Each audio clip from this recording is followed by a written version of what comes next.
So I'll try to, and we said time's short on this. I'll try to go very quickly, frame some of the things in cybersecurity that we're doing. I think you can tell from listening to Mr. Buckner that we are well connected with how we're going to communicate things as well as how we're going to secure them. Part of this slide is just to summarize that this is not the first time we have digital data in the census. We have been collecting data and storing data for a long time digitally. Back to 20 years ago, we were collecting data over the internet. In the 2002 era, the economic census had the option to apply over the internet. And in 2000 and 2010 for the census, there are limited places where we did use technology to collect the data. The biggest difference today in 2020 versus previous censuses is that we are collecting the data digitally. We've always had it and secured it digitally, but we're collecting it digitally, which provides different risks. So at a high level, this is what Steve was talking about and some of the things about communications and the partnerships and the data. This is just a slide, and I know it's kind of an eye chart at this standpoint. But there are threats that are external to us as a census and ones that are internal. And it's a simple definition to show a different approach. If it's a threat that's external to us, it's basically, and I'll go into a little more detail of what we're going to do about these. If it's external to us, it's everyone who's going to reply to the census with their own devices, your own home computers. Someone could try to compromise those, just like they're doing today. There's not a lot that the census can do on our own, specifically for what we're doing, but we could actually make sure when you give us the data, it's secure. But protecting your own device is something that's outside of our control. And I'll go into more detail in a little bit on every one of these. Compromising the external network. AT&T and Verizon are your internet providers. Something could happen in one of those places where you're sent to the wrong place. We're actually working with them to determine how to detect that and what to do. A big topic that was brought up that I'll go into is, what if someone impersonates the Census Bureau? What are we going to do? Well, we're going to do something, and I'll talk to you about it in a little bit. There's some actions we can take, and we have a lot of tools to be able to see when people are doing that. Inserting invalid responses. So not everyone's going to be great and want to come in and give us the right data and the right response. Some people are probably going to want to say, wow, this digital collection method through the internet provides us an opportunity to give wrong data in there. Well, we're aware of that, and we're looking at that. And there's been processes in place at the census for a while that have been looking at data that comes in to assure the validity of the response. From the standpoint of compromising the self-response tools. So this is really basically the typical things you're going to see where people are like, well, the internet site's up there. Let me see if I can bring it down to make the census, disrupt the census operations. Those are the kind of things that are going to be done. Data breaches are the big goal. Internal threats mean that we have the ability to see it. We're more in control of it, and we actually are more in control to take a proactive, immediate action to defend against things like disrupting the internet site or people trying to take data or even insert data that we're collecting from the respondents. And at the end of the day, also an internal threat is all the employee devices we're using, not just the current set of federal laptops and desktops that we have for the federal employees in the census, the hundreds of thousands of mobile phones that we're going to use in the enumeration, the devices we're going to use to go map the country, all have to fit under this security structure to make sure we're protecting it and no one can compromise that device. But what this is showing is there is a parallel when you look at external and internal threats. Over to the right, when you look at the fact that, well, what's the data? When it's external to the census, the data is your data. It is important and it comes in, but the value to a bad actor increases as the data comes into the census. The things that can happen with the data is worse when it becomes magnified at the entire data set than it is on these individual responses. And at the same time, our approach over to the right on some of this is a lot of things external to us. We're going to be working with our partners in the industry. We're going to be working with our partners inside of the federal government and communications. And a lot of the stuff we're going to do is communicate and educate. But on the bottom end, when it comes down to the data is in our control and we have it, there's a lot of actions we can take. So on this slide here is just going through some of the mitigation strategies, just to talk about it. This is at a high level, obviously. But so when we go down on every one of these, if someone's going to compromise a respondent device, and I just got to make sure I'm reading them, it's hard to see from there too. Okay. We're not storing that much data on your device. Actually, we're not storing any data on your device when you respond to the census. You're going to respond to this over a secure, encrypted transit over the internet to the website, and it's going to basically give us the data. We're not storing any data on your device, and actually once we get the data from you, it's being pulled off the internet as quickly as possible with a process I'll describe a little bit later. So we're not doing anything to store the data on your iPhone and on your laptop. We're just getting you to reply to an internet site and give us the data. Compromising external network access. We're proactively monitoring this. We're going to look at to make sure that we don't see any redirections. There's industry solutions that do this. I could start naming out vendors. There's a ton of people we're working with to basically say, are you going to the right site? Is there anything in the internet that's magically making you think you're logging into the census site, but you're actually going to a different website? And we're going to make sure we're monitoring it and taking immediate action. Impersonation of the census. So we actually have industry tools out there that proactively go out and look for websites that look like they're impersonating us. We're going to also, and as Steve mentioned, and I'll say this very, very quickly, we are partnering with, this is not the census doing this all on our own for this cybersecurity threats that may pop up for us doing this data collection digitally. We are working with experts in the federal government and experts in industry to look at every one of these problems and put census-specific support in place to do things outside their normal support channels. So Steve mentioned a few people in the industry. They're actually doing stuff above and beyond their typical duties to help us, and the federal government's doing the same thing. So between industry tools and between the federal intelligence community looking for websites that are basically impersonating us, we're going to be able to look at them, detect them, and go through processes to take action through communications, possibly alert people, and also through steps in security, shut down these websites. And then invalid responses. We have an automated way to look at individual responses, and we basically look for irregularities. If something's happening that we don't expect, we're just going to tag that response as it comes in, and there are processes that the operations of Census already has in place when they've received multiple responses from a certain address. And we're going to go through those same processes and the use of administrative data to go through the responses and use the same processes we've been using before. I said I'm trying to go good on time. All right, so external threats is what I went through. Those are things we're working with industry and the federal government to help us detect and take action. These are the things that are much more in our control. So disruptions to the internet self-response site. As we said, we're going to monitor for certain things. If the site is operating as we expect normally, we're fine. But as soon as we see something that's abnormal, we have a bunch of monitoring tools that detect this. We're going to be able to take action.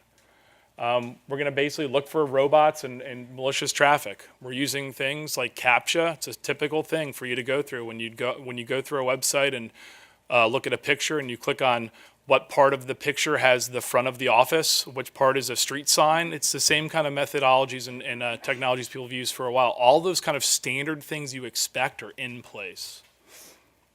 As I said, we're also got cyber threat intelligence coming from industry as well as the government to help us. And we've designed this as a key, what I'm going to describe later is we've designed the site intentionally to basically assume that someone will do something bad to try to disrupt it. We're assuming someone will try to bring it down, and we've designed it to contain that issue as soon as possible so the site doesn't go down. And there's some very specific things that we've done. And of course, the big word here is distributed denial of service protections. That's basically if someone's trying to through computer technology, overwhelm the website, send so many different people fake connections to the website that the website comes down. We have industry leaders in place that are actually the front end of our website that protect us on a daily basis from these kind of attacks. Hundreds of these happen a day on us, to be candid. Someone's always doing something for the census. We just don't talk about the things they're doing because we have all of the protections in place to take care of these things. So data breaches, once again, you're going to see in a couple slides later, I'm going to talk about what I mean by irregular data flows. But we're going to monitor for things that we don't expect. Unauthorized access. The data is encrypted in transit and at rest. Everywhere within our systems where we have the respondent data to the census, it is encrypted in transit, which means over the network connections. It's encrypted through at rest, which means on all of the physical storage devices, and it's also encrypted in databases. So we've gone through the levels that are out there in the industry to protect the data. And we've also gone through in here, another key to bring up is system application penetration testing. So very key to a system is not that we just designed it on paper and we think it's secure. We've actually had private industry over the past 2 to 3 years, we hire them to come in and try to break into the website. So they've tried to break all the way into the website to see and take potential respondent data. They've been unsuccessful. They haven't identified any critical or high finding, that's the techie terms we use, to say, well, if it's critical, we should fix it. They haven't identified anything improper in the way we've designed the system to protect your data. The federal government's also done the same thing, and they've done it on the enumeration devices. They've done a penetration test, which is a brute force technology attack against the devices we use to do the listing and mapping, and they've done it on internet self-response tools. So they have not been able to get to the data either. That's based a lot on the way we've designed this intentionally. And a lot of stuff on data breaches is cyber awareness training. The weakest link in every chain is the people, okay? And that's even on the inside from securing the data. We can have the best technology in place and fantastic processes, but if people aren't aware of what their responsibilities are in managing the technology, you run into issues. So we have a lot of awareness training and tests on our own employees in those areas to keep them aware of what their responsibilities and what actions they need to take when they see something inappropriate. Same thing on compromising employee devices. So all the cell phones that are going out to the enumerators, all the data on them is encrypted in transit and at rest. It also has something called a remote wipe capability. So if for some reason a cell phone is out of the hands of an enumerator, they can let us know and we can remotely clean the cell phone to the level where it's called a brick. It has nothing on it. All pieces of data and everything are taken away. Things we've done outside of just being able to remotely manage and wipe these, and the same rules are in place where if someone tries to log in a couple times, and it's the wrong password, it'll lock itself out too. All of the data on the cell phones for enumeration, the data is removed and brought right into the census databases, the census data vaults, immediately. As soon as it's on the network and it's able to connect to a cellular network, the data is moved off the device. So once you respond to an enumerator, you give them your information, it's pretty much not on the cell phone anymore. So let me go through, I'm getting the flag too. So high level, identify, protect, detect, respond, recover. These are the words you're going to hear for security a lot. And what I'd ask for you as an understanding of those words is that it's not just technology that protects your responses. It's a process and it's a procedure and it's a lot of people. And a lot of things in develop, these are the terminology from NIST, the National Institute of Standards and Technology. They developed these, and this is a framework they've developed for private industry that follows as well as the government. And the whole basic point is, do you have a lot of processes and things in place to identify where cyber issues are happening, what they could be? This is where I said we're engaging with a lot of people to do this, and this is, are we reviewing our technology all the time to continually make sure it's secure? Absolutely. Protect is really the technology stuff. Are you designing the technology and configuring it and putting the data behind so many different security barriers that it's hard to get to? That's the protection standpoint. Detect is, do you have a bunch of tools out there that are looking for bad things? Are we looking for bad websites that are impersonating us? Are we looking for irregular things that people are trying to do to break in? Yes, we have a ton of tools looking for this, as well as other people in industry and the intelligence community looking with us from their spectrum of the data they have. Respond, once we find something, well, what do we do? Are we able to respond quickly? If we see an issue, how quickly can we react, respond, to make sure the systems are back up and running and the data is secure? And then recover blends in with the communication standpoint, blends in with the operations. Are we able to recover as a collective census from an issue? Are the operations back up and running? Is the communications that need to be done based on this issue properly handled? That's what the recover piece means. And the point to the right is, a lot of processes connect this together, some technology, it's a lot of people too. And so, this is important, I'll go quickly, I know I had the flag on there. How are we going to strengthen our incident response? When we see an incident, how are we going to respond quickly? Well, we're going to look for the behavior that's not supposed to happen. What we're going to do is look for the antithesis of what we expect. So things like who's not supposed to be here, who's not using our site or our technology normally. We actually have the ability to see these things. And by being able to see them, our approach is we can take immediate action. We've actually designed the system. You as a respondent would have no idea, but it intentionally is moving you through the site and the systems intentionally so we can see what behavior we want to see and we can see flows of information a certain way. It helps us decide and determine what we want to see and what we don't. And it helps us share this behavior with our partners to detect the issues. And we're basically watching. We're looking for this behavior everywhere. And the goal is we're responding immediately when we see it. In technology, you're able to do these things very effectively. The way we're able to do this, just like you walked into this building today, I can kind of consider it going back to the basics. It's called using physical security techniques inside of technology. And what does that mean? Well, you walked in the door today and you could have just walked all the way into the building. There could have been no guards at the front door, right? And you could have just walked into this room. And if you're a great individual, you probably wouldn't do anything malicious, right? A lot of these security barriers are set up to not protect against the good and the people with good intent. It's to verify and validate the people with potential bad intent. So at the front desk, I answered the questions the way I should have. I got my badge, I walked in, I actually had someone else check me at the front of the door to make sure I didn't get in here. Well, those are things we should all like and we should respect and appreciate. Those are the same things we have set up in the technology, but as a respondent to the internet site, you can't see it all. There are certain places where we've actually isolated portions of you coming in. We've had people flow in to go through certain hallways, pass a check to get through a certain door to come to another room, to make sure they're filling out the survey the right way. And we've also set it up where once you fill out the survey, the data is taken away completely off of the internet. It's not even in a room inside the building you were in. It's a bunch of different layers and a bunch of different protections. And so all of this is set up to put doors in place and walls in place so that we can watch more specifically for what we want to see. We know exactly what hallways are supposed to be one way and which ones aren't. We know exactly which way a door is supposed to open. Is it opening in or is it opening out? And when we see it opening the wrong way, we shut it down immediately. And the point of this is it's been designed that it's not just one room or one place. We will shut down certain places if we see behavior we do not like, that's not effective. But at the same time, we'll be able to sustain the internet site. We'll be shutting down portions and pieces, small percentages of end users potentially, maybe not anybody, depending on what we see. But the design itself allows us to do this, to contain the issue quickly, sustain the areas that you need to make sure the website's happening, and secure the data behind closed doors.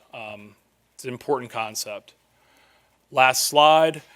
Basically, a lot of what we're trying to do is, just wanted appreciation from here at the media to basically say, the more information we give to the public is also not good for us from a security aspect. So there's a piece and a part where we're trying to educate the public about cyber threats to keep people safe. If a threat's identified, we're absolutely taking the approach to communicate sooner, not later. There are processes we have to go through depending on what we find and what we detect, but we're trying to assure to you, we will let you know when things happen.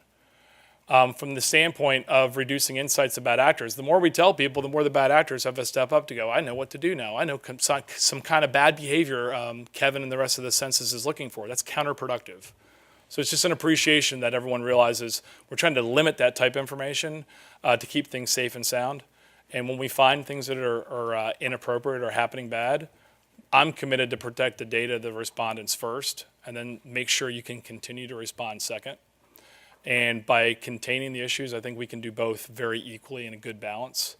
And we will be sharing, if we have bad threats, with the proper authorities to take proper action. So we will be communicating as we need to based on those kind of relationships. This is my last slide. I know I went quick, but I was supposed to get back on time. So I am ready for questions, or try. Hi. So this goes to the question of the non-ID or the real-time ID method. So what prevents me from submitting my neighbor's census questionnaire if it's auto-generated? From the standpoint, if it's on a non-ID, you're able to put the response in. My job in the security process is to make sure the response comes through a valid technical method and approach, and for non-ID, that answer can come in. If there are multiple answers to the same address, it'll be flagged. There are review processes to look at data and review them against other records. So there are some processes once we collect the data that the team goes through to validate certain pieces. But technically, if it comes through securely the right way, I wouldn't know. Does that make sense? But the processes in the back would effectively deal with that. Hi. So on the tech partners, who are your main tech partners, and what are their roles? Like for example, if you say Facebook, given the rhetoric that Facebook has faced with Cambridge Analytica, how is the government working with Facebook for the census? So a lot of the Facebook connections is on social media monitoring and social media actions that Steve could talk to. I could talk about some of the tech vendors. So we're running on Amazon Web Services for the cloud. Very, very strong relationship with them. A lot of the things we're doing, Microsoft is working with us from a technology standpoint to identify and take action on issues. Companies like FireEye, which are basically very, very high-end security firms. They deal with the federal government, and they are basically the team that's involved in a lot of the data breach issues and monitoring across private industry. Dealing with Alchemy, who's dealing with a lot of the website forwarding for us. So they basically the front end. They deal with protecting us from distributed denial of service attacks and things of those nature. And then there's telecommunication firms. There's a lot of stuff. There's a couple core ones there. Is that? And the devices are all from Apple? Yes. Right now, the devices reason for enumeration from Apple is Al mentioned in iPhone 8s. You mentioned the data will be encrypted from while in transit and at rest. Could you talk a little bit more about when the in-transit starts, what that means, and also if census employees who access the data will be using two-factor authentication in all cases? Yep, absolutely. So the encryption starts here. You log into a website, and it actually does a little credentialing back and forth, and it does HTTPS. So as soon as you log into our website, everything your keystroke connects to us is encrypted over the internet. Once it gets to our website, it's stored locally to a file inside of the system, which is encrypted, and the database is encrypted, and it goes right through the connection to do that. I mean, that's the high-level discussion. From the standpoint of the enumeration devices, the same thing occurs. The data is encrypted through secure transport over the network, and it's encrypted inside of the systems. For two-factor, we're using two-factor on everything. So yes, the enumeration devices have two-factor authentication within them. You as a respondent do not have two-factor authentication. And basically what two-factor authentication is, or multi-factor, it's basically a combination of something you know, something you have, and something you are. And we're using those methods to do that. And from a security standpoint of anyone who's a technical administrator of the data, I don't have it on me. I usually have my thing. This is not it. But there's a federal badge that you have to use that has your biometrics on it. All of those processes you have to go through to basically gain access to the data. Yeah. With I know y'all are partnering with like the Department of Homeland Security and some of the intelligence agencies. Do they have like a dedicated team or group of employees who are just working on the census, or will they have a dedicated team or group of employees, or I guess who are those individuals, or what offices are working? So from the government support, the government's basically stated that we're one of their two focus areas, the 2020 elections and the 2020 census. As a civilian bureau in the federal government, we get all of these services from the Department of Homeland Security. They have some people on their team, a handful, that are dedicated to the census, but what they are doing is bringing our information together and really liaisoning and working with the federal intelligence community in their natural processes to add ourselves to things they're going to look for specific for us to help us. So it's a combination of dedicated, but it's also a better use of the common practices they already follow in the intelligence community. Okay, we'll do one more question, and then we'll move on. Maybe we'll have two very quick questions. Maybe, I don't know. So you're mentioning Homeland Security. Do they have access to the data, or is this just procedural assistance that they're offering? They have threat information access. We share knowledge with them, and they share back what they can see. And they also, as a federal government, have information of technology things, internet addresses, things like that, not your content and your responses. So what we are able to do is, by them having that data, which they have today, they have it for all federal government entities, they're able to see issues across the federal government. But it's technology data, your internet address, how long you've been on a website, things like that. It is not what you're typing through in the response. So you said it's the first time you're collecting the data digitally. Is there any new data that you'll be collecting through this process? What I'm thinking is like an IP. You said an IP address has to be U.S. like IP address. Will that IP address be linked to the respondent's data? And No, will the that be IP collected? addresses come in your communication with the web server. It's just how technology works. it is not connected to your response. So your response goes in the database and it gets put into the system. If you want to know the specifics, I know the IP addresses are stored in logs to make sure we go back and see bad behavior. I can go back and find it exactly within the response if it's collected right there. So I can come back with that.